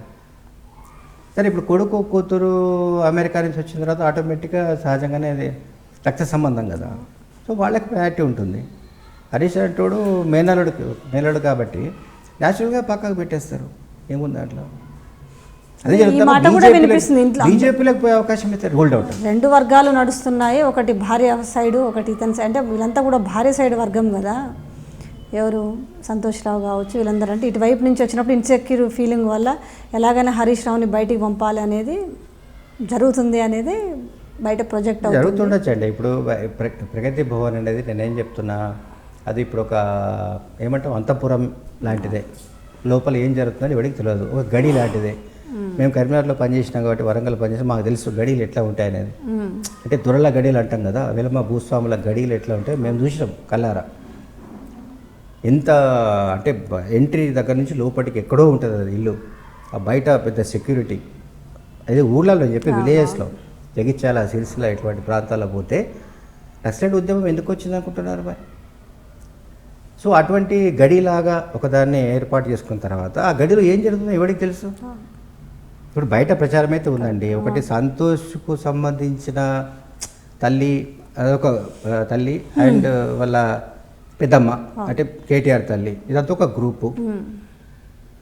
మళ్ళీ కేటీఆర్కి వచ్చారు కేటీఆర్ భార్య, కేటీఆర్ అంటే భార్య తల్లి అంటే కేటీఆర్ అత్త, ఇదంతా ఒక గ్రూపు ఉండే అవకాశం ఉంది. దాన్ని మనం కొట్టిపడడం లేము. కాకపోతే దానికి ఏమి ఎవడు అథెంటిక్గా ఎవడు ఎట్లా చెప్పగలుగుతాడు? దానికి ఏం ఆధారాలు ఉంటాయి? ఇంట్లో మాత్రం భయంకరమైన స్ట్రెస్ని, ఒత్తిడిని మాత్రం ఆయన ఎదుర్కొంటున్నాడు చాలా నుంచి. ఎందుకంటే కవిత 2016 జనవరి ఆ ప్రాంతంలోనూ 2015 ఎండింగ్లోనే యాక్చువల్గా ఒక బాంబు పేల్చింది. ఏమనంటే కేసీఆర్కు వారసుడుగా కేటీఆర్ఏ అని. అప్పటికి ఇప్పటికి పోల్చుకుంటే కేసీఆర్కి ఇప్పటికి గట్టిగా ఉన్నాడు ఆయన. కేసీఆర్కు ఏం జరుగుతుందని వీళ్ళు ఫోర్కాస్ట్ చేసి అప్పుడు కేటీఆర్ను ప్రమోట్ చేయదలుచుకున్నారు. ఇప్పుడు బతికుండంగా మీకు ఏపీ హిస్టరీలో చూస్తే జల వెంకటరావు కొడుకు ఆశించిండా, చెన్నారెడ్డి కొడుకు ఆశించిండా, లేకపోతే ఇంకెవరైనా ముఖ్యమంత్రుల కొడుకులు, ఈవెన్ వైఎస్ రాజశేఖర్ కొడుకు ఆశించిండా? ఆశించిండుగా. ఏం ఆశించిండు? చనిపోయిన తర్వాత నేను చెప్పేది అదే, మీకు అర్థం కావట్లేదు. బతికున్నప్పుడు సీఎంగా ఉన్నప్పుడు అన్నీ ఒకలాగే ఉండాలని ఉంటుంది. డిఫరెన్స్ ఏం డిఫరెన్స్? మేమంతా డిఫరెంట్గా పోతాం కదా, అందరి దారిలో మేము వెళ్ళాం కదా. ఇప్పుడు డిఫరెంట్గానే నడుస్తుంది కదా, అందుకని ఇప్పుడు ప్రజలు కూడా డిఫరెంట్గా ఆలోచిస్తున్నారు, కొద్దిగా భిన్నంగానే ఆలోచిస్తున్నారు. ఇంత ముందులా కాకుండా కొద్దిగా ఇండిపెండెంట్గా ఆలోచిస్తున్నట్టు కనబడుతుంది. మరి రిజల్ట్స్ అన్నీ కూడా చూస్తే మనకి ఇప్పుడు నాగార్జునసాగర్ బై ఎలక్షను, వరంగల్, ఖమ్మం, ఇక మున్సిపల్ కార్పొరేషన్స్ ఇవి తేలిపోతాయండి. ఇవి దీంట్లో రిజల్ట్స్ బట్టి మనకు తేలిపోతుంది ఎట్లా ఎట్లా ఉండదు ఏంటి అట్లా. సో చివరిగా ఒకటి మళ్ళీ జకీర్ గారు ఏంటి ఫ్యూచర్ ప్లాన్ ఏంటి? ఉన్నాయండి, ఫ్యూచర్ ప్లాన్స్ ఉన్నాయి. ఇప్పుడు అవి నేను చెప్పకూడదు, ట్రేడ్ సీక్రెట్స్ కూడా ఉన్నాయి. నేను చేస్తున్నా, అంటే నేనైతే చాలా పుస్తకాలు చదువుతున్నా, నాకు రాయడం కూడా బాగా ఇష్టం. అలాగే ఒక పుస్తకం రాసినా కదా అంతకుముందు, ఇంకా కొన్ని పుస్తకాలు రాస్తా. లేదంటే ఎక్కడైనా జాయిన్ అవుతా కావచ్చు, ఏదైనా ఛానల్లో, పేపరో ఏదో చూస్తా ఏదో ఒకటి. మీ వాయిస్ని మీరు వినిపిస్తారు ఎక్కడున్నా? నా వాయిస్ వినిపిస్తాను. నా వాయిస్ అంటే ఏముంటుంది, నేను ఒక ఎక్కడో అసంతృప్తి అంటే ప్రభుత్వం మీద మీకు చాలా అసంతృప్తి అయితే కనిపిస్తున్నట్టుగా అనిపించింది మీ మాటల్లో. కాదు, ఇప్పుడు ప్రభుత్వం మీద అసంతృప్తి అనేది నా ఒక్కడికి కాదు. మీరు ఏ జర్నలిస్ట్ అని అడగండి, ఏ జర్నలిస్ట్ కన్నా ముఖ్యమంత్రితో యాక్సెస్ ఉందా? లేదు. ఇప్పుడు అల్లం నాన్న మా దగ్గరే ఉంటాడు, మా ఇంటికన్నా మా ఇంటి ముందే ఉంటాడు ఆయన. ఆయన ప్రెస్ అకాడమీ చైర్మన్ కదా, మీడియా అకాడమీ. ఆయనకి అపాయింట్మెంట్ ఇచ్చిండు ఎప్పుడైనా కేసీఆర్? అడగండి మీరు, అల్లం నాన్న ఫోన్ చేయని చెప్తాడు. అంతకుముందు ముఖ్యమంత్రులు నేను చెప్పినా కదా, అంటే వాకిన్ లాగా ఉండే ఏ ముఖ్యమంత్రి అయినా సరే జర్నలిస్ట్ అంటే జర్నలిస్టుల పట్ల అత్యంత హీనంగా, చులకనగా చూసే పార్టీ, ఏకైక పార్టీ ఇండియాలో టీఆర్ఎస్ఏ. సరే వాళ్ళు చెప్తుండొచ్చు జర్నలిస్ట్ సంక్షేమానికి మేము 100 కోట్లు ఇచ్చినాం అంత వేరే విషయం. కానీ నేను అదే అంటున్నాను. మళ్ళీ సెల్ఫ్ రెస్పెక్ట్ సంగతి ఏంటి? నాకేదో ఉందండి, నా కడుపు నొప్పి ఉంది, నేను చెప్పుకోవాలి. ఎవరికి చెప్పుకోవాలి? నేను ఎవరు చెప్పాలి? కేసీఆర్కి చెప్పాలి. కేసీఆర్కు చెప్పాలంటే స్వామిగౌడ్ ఇష్యూ మీకు తెలుసు కదా, ఆయన ఏం చెప్పిండు? నేను 2 ఏళ్ళు ప్రయత్నం చేసిన, 2 నిమిషాలు టైం ఇవ్వలే అంటే. ఇప్పుడు మధుసూదనాచారి పరిస్థితి ఏంది? సడన్గా మధుసూదనాచారి ఎల్బీ స్టేడియంలో ఎట్లా ప్రత్యక్షమైండు మీటింగ్లో, మొన్న ఎలక్షన్ మీటింగ్లో. అంటే ఆయన కూడా పోయే అవకాశం ఉందని కదా, నువ్వు రారబ్బాయి ముందైతే ఏదో ఒకటి ఇస్తామని చెప్పి పిలిచిండు. వాడు ఊరికి వచ్చాడు. సో చెప్పుకుంటూ పోతే నిజంగా చాలా ఉంటుంది. మరి ఇప్పుడు మరోసారి ఇది కూడా సెకండ్ ఎపిసోడ్ మళ్ళీ ఒకటి అయితే ఎన్ని ఎపిసోడ్లు అవుతాయో తెలియట్లేదు. చెప్తే సెకండ్ ఎపిసోడ్ అవసరం లేదు, ఎపిసోడ్ అవసరం లేదు. కానీ ఒకటైతే వాస్తవం అండి, ప్రజల్లో మునుపటిలాగా గుడ్డిగా కేసీఆర్ బొమ్మతోని ఎమ్మెల్యేలు ఎవరు గెలిచే అవకాశం అయితే లేదు. ఎమ్మెల్యేలు వాళ్ళ ఏమంటాం దాన్ని, ఇండిపెండెంట్, వాళ్ళ ఇండివిజువాలిటీ మీద, వాళ్ళ అంటే ఏమంటాం సెల్ఫ్, వాళ్ళ పెర్ఫార్మెన్స్ మీద డిపెండ్ అయ్యే గెలవాల్సిన పరిస్థితి వస్తుంది. ఎందుకంటే మీకు గట్టి పోటీ కనిపిస్తుంది బీజేపీ నుంచి. నేను ఇంతకుముందు చెప్పిన బీజేపీకి గ్రౌండ్ ఉంది, సో ఆ ప్లే గ్రౌండ్లో వాళ్ళు సిక్సర్ కొడతారా ఏం కొడతారా ఏందనేది మనకు తెలియదు, చూస్తాం. సో కాంగ్రెస్ కూడా ఇప్పుడు రేవంత్ రెడ్డి లాంటి వాడికి పార్టీ ప్రెసిడెంట్ లేదా క్యాంపెయిన్ కమిటీ ఇచ్చారు అనుకోండి, ఆటోమేటిక్గా ట్రయాంగిల్ ఫైట్ ఉండే ఛాన్సెస్ ఉంటాయి. సరే ఇంకెవరికైనా ఇస్తే మళ్ళీ ఎట్లా ఉంటుంది అది వేరే విషయం. కాంగ్రెస్ ఇంకా తేలలేదు కదా అది అట్లా. సో ఎనీహౌ సార్, మీ సమయాన్ని మాకు కేటాయించి చాలా అంశాలు ముందైతే మీ నుంచి రావాల్సిన కొన్ని క్లారిటీస్ అయితే వచ్చేసాయి సార్. మళ్ళీ ఒకసారి కంపల్సరీ కలుద్దాము. చాలా అంశాలు మాతో షేర్ చేసుకున్నారు. Thank you. హాయ్, నేను Ravi Prakash. Please subscribe to mirror TV. Please subscribe mirror TV. నమస్కారం అండి, నేను మీ Shivathmika Rajasekhar. Please subscribe to mirror TV. Hi everybody, this is Tarun. Please subscribe to Mirror TV.